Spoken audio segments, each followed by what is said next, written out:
Exactamente, Ah, Carlos. Cultura y entonces agenda sigo yo. ciudadana, temporada y Dale, eventos.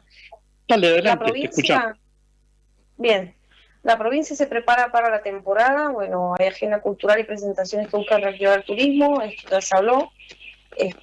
Bueno, es clave para la economía local y, bueno, obviamente que se espera este, que, que no asfixien al sector con impuestos o regulaciones absurdas y que prioricen capacidades operativas en cuanto a realidad, seguridad y salud. Los riesgos estructurales que veo, digamos, en la política económica y gobernabilidad, si resumo los riesgos, diría la volatilidad cambiaria y la caída del consumo amenaza la actividad, la conflictividad laboral docente puede afectar el calendario escolar y la percepción de estabilidad. La incertidumbre regulatoria en minería puede frenar inversiones genuinas. La gestión pública corre el riesgo de volverse más show que resultados si no se mide por indicadores reales. Frente a esto, la receta liberal pragmática es clara: apertura de mercados, reglas transparentes, reducción de cargas regulatorias y foco en traer inversión que genere empleo, por supuesto. En cuanto a propuestas prácticas, desde una cabeza, digamos, liberal, desde la opinión mía, te tiro varias medidas concretas que si yo andara en San Juan por una semana, aplicaría ahora mismo. Ventanilla única, por ejemplo, provincial para inversiones mineras y energéticas, con plazos máximos para resolver permisos. Los incentivos temporales para comercios que contraten jóvenes, acuerdos educativos con cláusulas de adaptación salarial indexadas, de modernización del operativo verano, más tecnología, menos presencia discrecional, indicadores públicos de resultados y programa provincial de promoción de exportaciones agrícolas y servicios turísticos con asesoría y facilidades bancarias locales. En conclusión, oportunidad o estancamiento, la diferencia está en reglas claras. Lo que pasó esta semana en San Juan tiene de todo: señales de tensión económica, debates políticos típicos, señales positivas de minería y proyectos energéticos. Una agenda social que exige respuestas prácticas. De mi mirada, la lección es sencilla: podemos usar estos días para poner sobre la mesa reformas que atraigan capital, que den empleo y modernicen la provincia, o podemos continuar con parches, medidas simbólicas y tareas que solo generan ruido. Yo me paro por la primera opción, ¿no? Las claras, de impuestos extorsivos, diálogo constructivo con los sindicatos y una mirada pro inversión que respete al ciudadano contribuyente. Si viene ahora, la verdad, digamos, qué está pasando y por qué huele a guerra, de que el gobierno de Estados Unidos dio un salto en sus decisiones y en su retórica que cambia por completo el cuadro regional. El presidente confirmó que muy pronto empezarán ataques. Dijo que en tierra es mucho más fácil y lo planteó como una escalada real y próxima, no un apriete retórico cualquiera. Esa amenaza no llega sola. La Casa Blanca puso oficialmente en la mirada al llamado cártel de los soles y lo categorizó con una dureza que abre puertas legales y operativas para el uso de la fuerza. A eso se suma que señalan a Nicolás Maduro como supuesto jefe de esa estructura. En la práctica, esa designación modifica por completo el tratamiento que Washington puede darle a Venezuela y deja la ventana abierta para medidas más agresivas. Y lo que ahora se escucha y se siente es una combinación bastante pesada. Por otro lado, amenaza directa de operaciones militares, incluso golpes terrestres, como ya habíamos dicho, y por el otro, la advertencia de que cualquier país, según Estados Unidos, participe del tráfico de drogas hacia su territorio, podría ser atacado. Va a ser atacado, dijo en realidad. No sé si ustedes vieron la noticia, pero así fueron las palabras de él. Cualquier país, digamos, que participe de un tráfico de drogas hacia su territorio podría ser atacado. Esto no es una frase aislada, es un ultimátum que convierte el narcotráfico en una causa declarada de intervención. En la región ya se ven efectos directos. Las empresas extranjeras suspendieron vuelos por la tensión creciente y Venezuela respondió con medidas propias.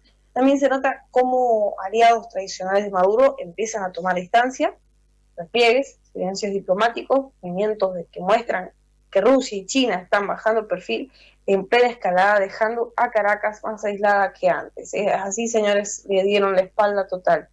Igualmente, buenas noticias en cuanto a Argentina, agrego, antes de que empiece Carlos con el siguiente párrafo, Argentina no tiene negado la estancia ni los vuelos hacia Estados Unidos, por supuesto, por lo bien que se llevan nuestro presidente con el señor Trump. Carlos, prosigue. Continúa un chiquito que tiene una llamada, un mensaje. Bueno, todo esto además pone a los países vecinos en una situación incómoda. Cuando Estados Unidos dice que cualquier involucrado en rutas de droga puede ser objetivo militar, gobiernos como el de Colombia saltan inmediatamente al centro de la discusión. La presión política se dispara y cualquier conflicto interno se agrava cuando la sombra de una intervención externa empieza a sobrevolar, digo. La designación de la organización terrorista no es un gesto simbólico, sino que habilita sanciones financieras mucho más duras, cooperación judicial extraordinaria y, sobre todo, cobertura legal para operaciones que normalmente quedarían afuera del marco internacional. Cuando a eso se le suma la retórica presidencial sobre ataques inminentes, el escenario cambia. La posibilidad de una intervención directa dejó de ser una hipótesis lejana. Así como lo veo, hay 3 riesgos concretos. Primero, el humanitario. Cualquier operación militar al territorio venezolano puede destruir infraestructura clave y afectar a la población civil. Segundo, la regionalización del conflicto, digamos que un ataque que toque intereses o territorios de países vecinos podría arrastrar a toda la región. Tercero, las reacciones geopolíticas de grandes potencias, si Rusia y China reducen apoyo o se corren del medio, como ya están haciendo, la correlación de fuerzas cambia, pero también pueden generar respuestas indirectas que complican todavía más el panorama. En paralelo aparece la cuestión legal, intervenir en otro estado con el argumento del narcotráfico sin mandato de la ONU es por lo menos polémico, pero Estados Unidos está usando la etiqueta de terrorismo para justificar medidas excepcionales y avanzar por fuera del marco tradicional. Esa tensión entre política y legalidad es el corazón del problema. En resumen, todo lo que está pasando es una escalada real, designaciones, movimientos militares, sanciones y presión diplomática que ya no solo son palabras. Maduro y sus círculos quedan expuestos como nunca y los países de la región entran en juego donde cualquier acusado de facilitar narcotráfico podría convertirse en objetivo. Y la sensación final es esa. La Casa Blanca dejó de insinuar y empezó a preparar el terreno para acciones mucho más contundentes. Y cómo no, mi total respaldo para este país que ha estado siendo víctima.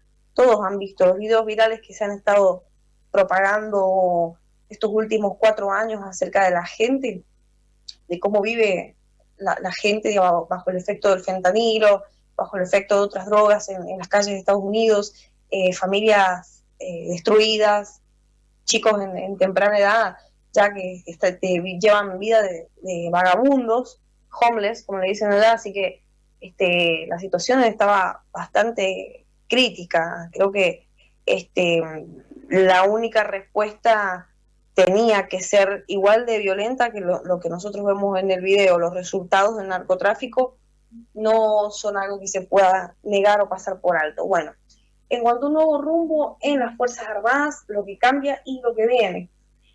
El gobierno acaba de confirmar una nueva cúpula al frente de las Fuerzas Armadas. Ay, qué bonito que le queda el traje a Presti, lo tengo que decir. Discúlpeme, yo soy pro todo eso, así que y lo que se está moviendo va más allá de nombres. Es parte de un replanteamiento estructural que puede tener consecuencias profundas.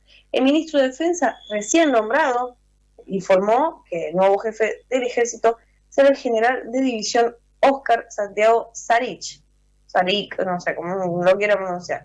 El jefe del Estado Mayor conjunto será el vicealmirante Marcelo Alejandro Darinodare. El jefe de la Armada será el vicealmirante Juan Carlos Romay.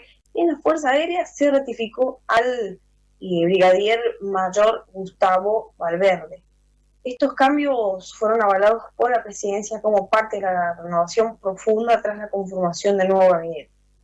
Pero no se trata solo de una nueva conducción, detrás viene un diseño integral de seguridad, defensa y control interno. En los últimos meses se aprobaron medidas que expanden el rol de las Fuerzas Armadas.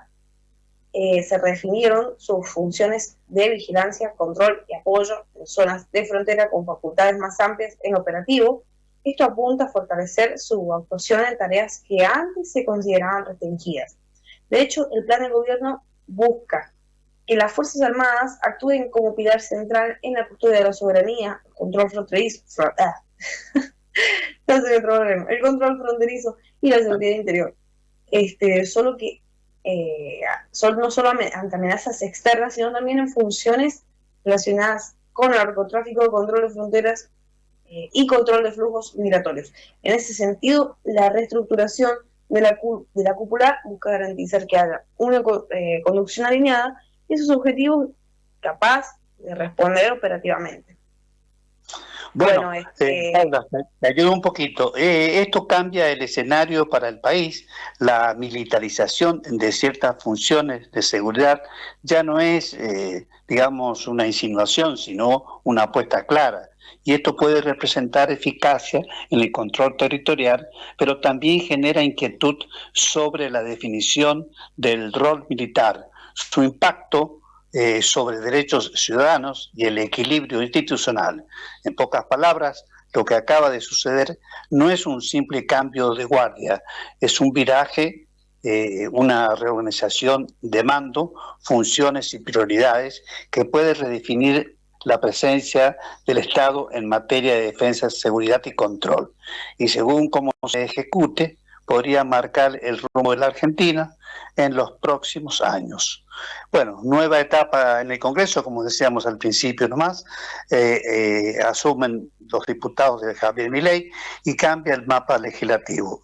Este miércoles, o sea ayer, se puso en marcha una nueva etapa de la Cámara de Diputados de la Nación. Juraron 127 nuevos legisladores electos y la presencia de Milei en el recinto hizo que el acto tuviera un clima distinto, cargado de tensión, de gestos políticos abiertos y de una puesta en escena que marca un antes y un después. Bueno, la fuerza de Milei, La Libertad Avanza, se consolidó, su bloque pasa a ser la primera minoría de la Cámara Baja con 95 legisladores, superando al tradicional bloque de la Unión por la Patria, que quedó relegado.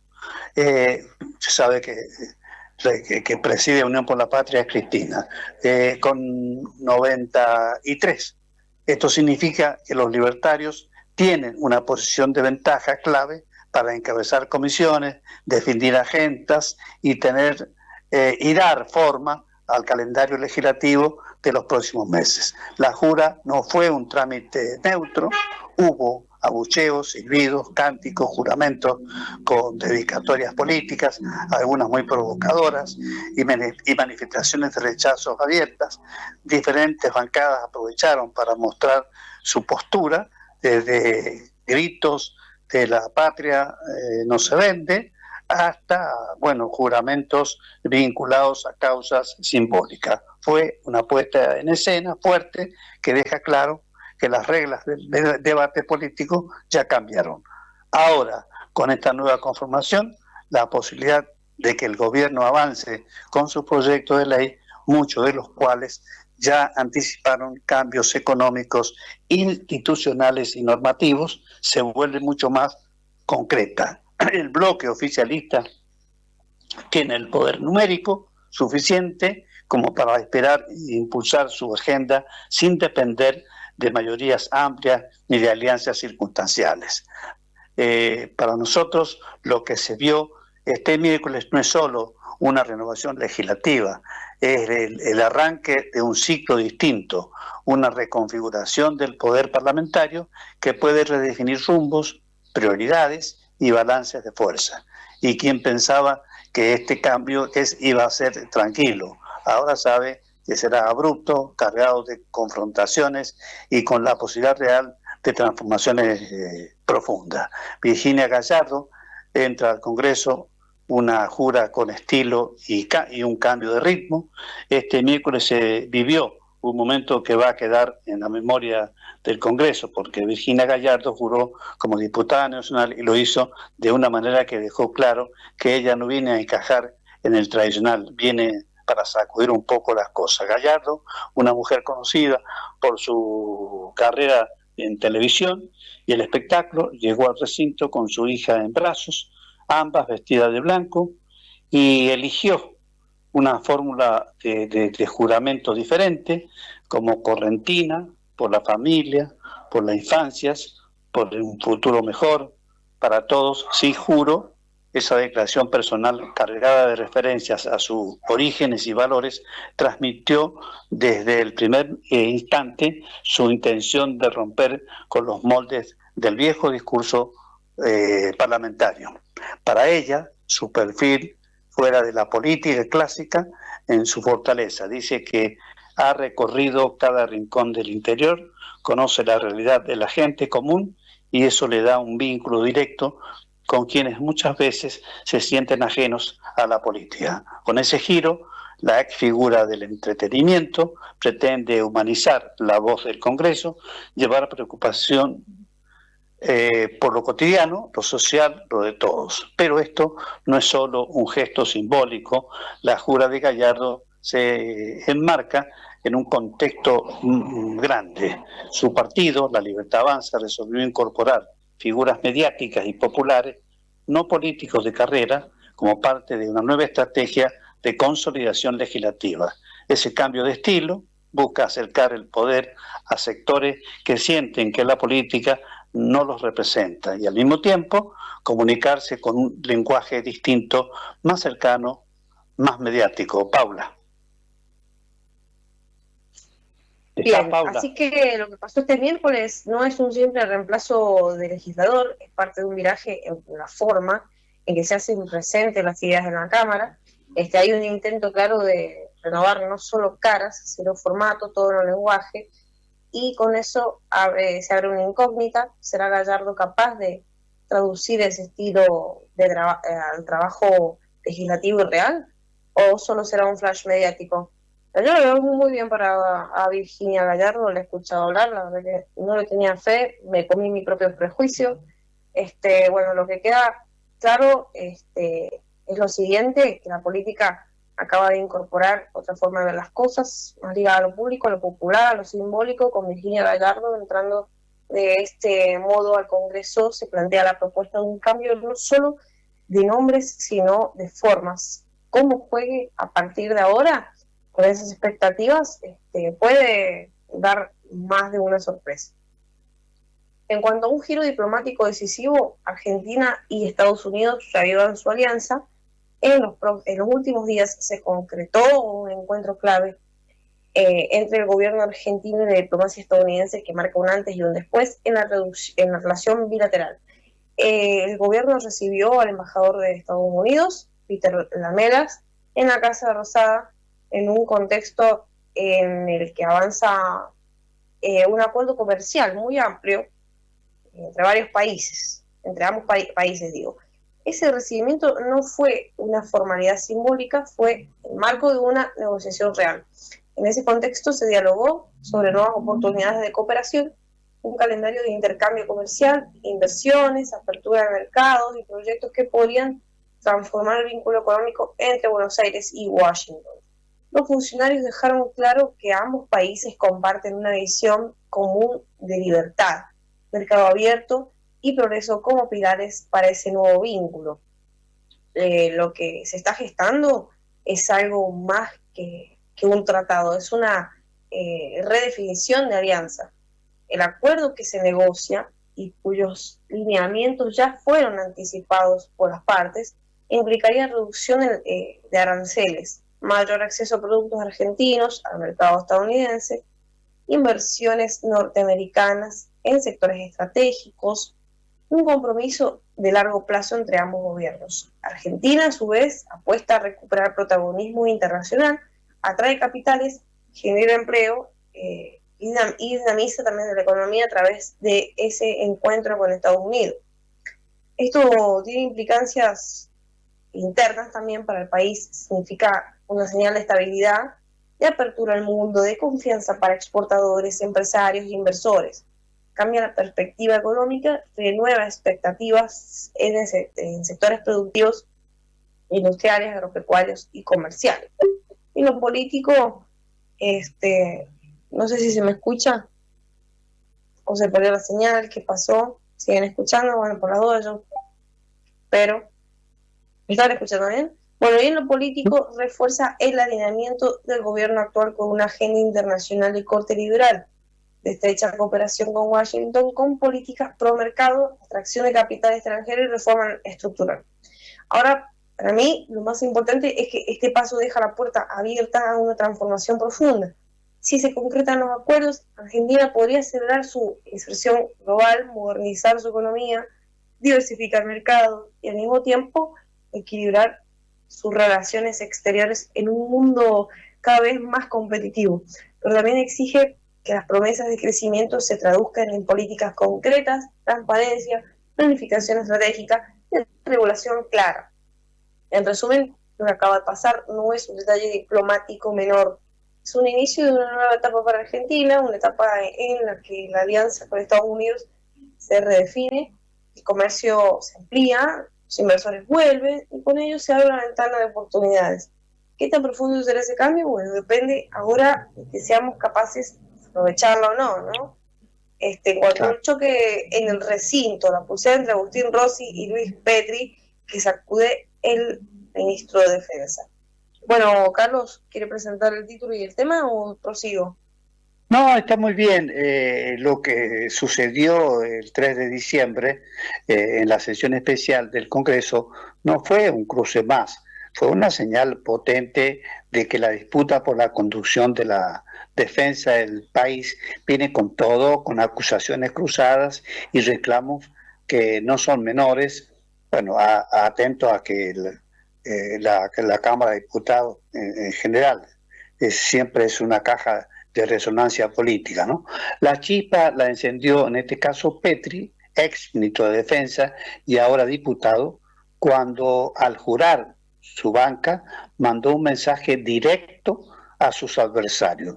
Dijo que venían a apostar al diálogo, pero no a la agenda del pasado, no a la agenda del piquete, no a la agenda del kirchnerismo.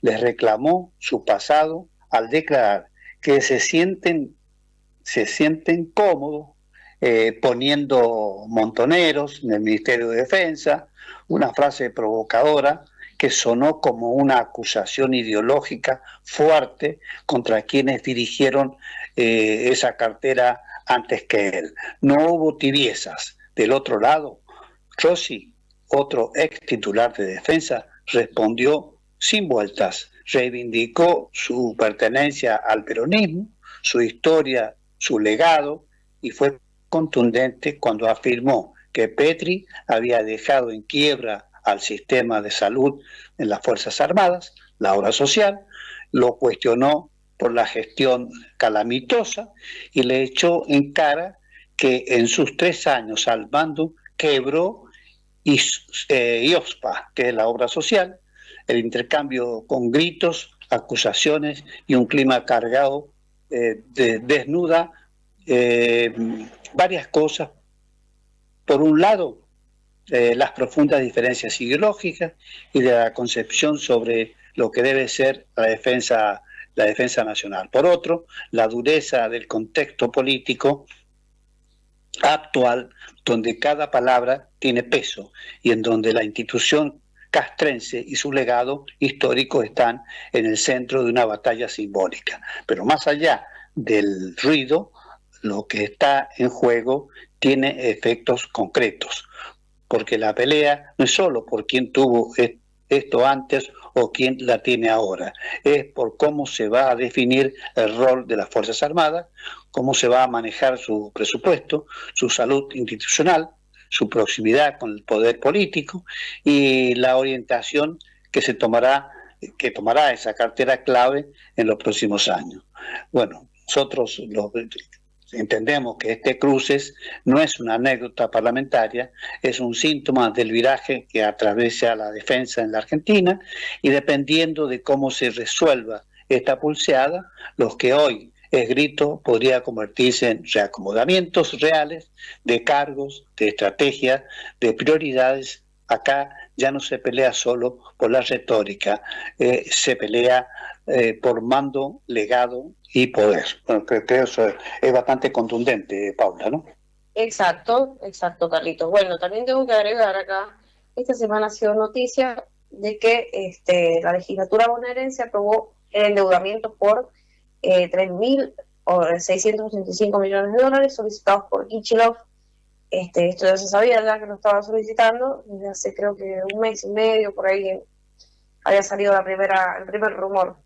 La negociación significó un fondo de emergencia de 350 millones para los 135 municipios bonaerenses y el reparto de cargos en el BAPRO. Bueno, la legislatura de la provincia de Buenos Aires aprobó en la madrugada del jueves la ley del financiamiento que autoriza al gobernador Axel Kicillof, no, me guardo los comentarios, a tomar deuda por los 3.685 millones de dólares para afrontar vencimientos y obras y gastos corrientes. La norma sancionada, tras una sesión que se extendió durante más de 14 horas, habilita al Ejecutivo bonaerense a refinanciar pasivos por 1.990 millones de dólares, realizar operaciones por 1.045 millones en el sector público y otorgar fondos a empresas estatales como Aubasa y Buenos Aires Energía. Esta ley tuvo media sanción de diputados a la 1:30 de esta madrugada, 4 de diciembre, de la madrugada del 4 de diciembre de 2025, con 62 votos afirmativos, apenas uno más del mínimo requerido, y fue convertida en la ley en ley minutos después en el Senado, con 31 votos a favor, luego de intensas negociaciones entre el oficialismo y bloques opositores. Según pudo saber Agencia de Noticias Argentinas, el consenso legislativo se alcanzó tras la inclusión de fondos de emergencia de 350 millones para los 135 municipios bonaerenses a distribuir en 5 cuotas, así como el reparto de cargos en el BAPRO y organismos claves. También se designaron nuevos consejeros generales de educación y se cubrieron vacantes en el Tribunal Fiscal de Apelación, con lugares para sectores del peronismo, el radicalismo y el masismo, el PRO y la Libertad Avanza. El Frente de Unidad Docente Bonaerense, el FUDB, respaldó el endeudamiento luego de compromisos del Ejecutivo para avanzar en negociaciones paritarias, mientras que el PRO votó dividido, acompañó el rollover, pero rechazó el endeudamiento general. Durante la sesión se registraron momentos de bastante tensión, como el intento del intendente de San Nicolás, Santiago Pasaglia, de reincorporarse a su banca para votar en contra del proyecto, lo que derivó en un prolongado cuarto intermedio. La ley forma parte del paquete económico 2026 junto al presupuesto de 41,5 billones y la ley impositiva ya sancionados, que ya es considerada clave, digamos, para el gobernador para evitar un default provincial sin afectar partidas de salud ni educación. Kicillof necesitará ahora el aval del gobierno nacional para emitir deuda en mercados internacionales en un contexto de restricciones fiscales y a pocos días del recambio legislativo del 10 de diciembre que modificará el equilibrio de las fuerzas en las legislaturas. Bien, por otro lado también tenemos lo que dijo Toto Caputo, lo dijo claro que 2026 será espectacular para la Argentina y todos esperamos lo mismo. Bueno, el Ministerio de Economía aseguró que el tren ya arrancó, prometió más bajas de impuestos y pronosticó un boom económico histórico. Buenos Aires, 4 de diciembre, también la noticia, Luis Caputo habló este martes en el Alvear Palace, ante lo más, digamos, ganado del empresariado argentino, y dejó una frase que ya recorre grupos de WhatsApp y mesas de dinero. Estoy más optimista que nunca, creo un 2026 espectacular, pero sobre todo este es un comienzo realmente que va a cambiar la economía para muchas décadas. El titular del Ministerio de Economía de la Nación arrancó recordando que desde que asumió el presidente Milei, Argentina está incursionando en esos momentos en que efectivamente la historia cambia. Y enfatizó la diferencia con gestiones anteriores. No creo que hayamos sido los primeros en 120 años que pensemos que este sea el camino correcto, pero sí probablemente el presidente es el primero que se ha animado a llevarlo a cabo. pero para eso hace falta no solo visión, sino coraje y determinación. Esto es un rasgo distintivo de la personalidad de nuestro presidente.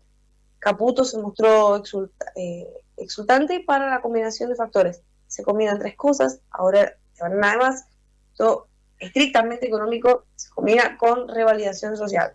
Recuerdo que hace 20 meses la elección de Milei para muchos tal vez fue una apuesta, pero que las elecciones del 25 o 2025 fueron realmente importantes porque fue la vuelta, el aval, digamos, de la gente que definitivamente considera que este es el rumbo correcto. Bien, quería agregar que se está corriendo mucho los rumores aquí en San Juan, ya se vienen las fiestas, la gente se está previniendo, se ha disparado la compra de cámaras de seguridad para las casas, gente se quiere tal vez ir de vacaciones o se quiere ir 1 o 2 días, un fin de para Navidad a la casa de sus parientes, donde sea que fuere, si son de la misma provincia o de alguna provincia vecina, están equipando sus casas con seguridad para que se puedan ir tranquilos. Sabemos que se disparan los robos en estas fechas, digamos, de Navidad, Año Nuevo, todo. Hay que cuidarse de que no te desmantelen tu casa, así que a empezar a prevenir. Yo creo que es una medida correcta. Se prefiere 1000 veces hacer una inversión, digamos, en el equipamiento de cámaras de seguridad antes de que perderlo todo, por supuesto. Obviamente que te arruinan las fiestas. Así que estoy totalmente de acuerdo con la medida que está tomando cierta gente de aquí de San Juan, está haciendo lo correcto en cuanto a tomar estas medidas. Bueno, Carlos, ya se terminó el programa. Tengo que mandarle un saludo a un amigo, Lucas, de Córdoba, que nos escucha. Y bueno, mañana venimos al programa con el informe económico y con muchas más noticias, esperemos que buenas, la mayoría, como las que hemos dado hoy. Así que les mando un abrazo a la audiencia que nos ha escuchado, a Lucas, a Carlos, a Tony, que están atentos y vigilantes, y será hasta mañana. Les mando un beso.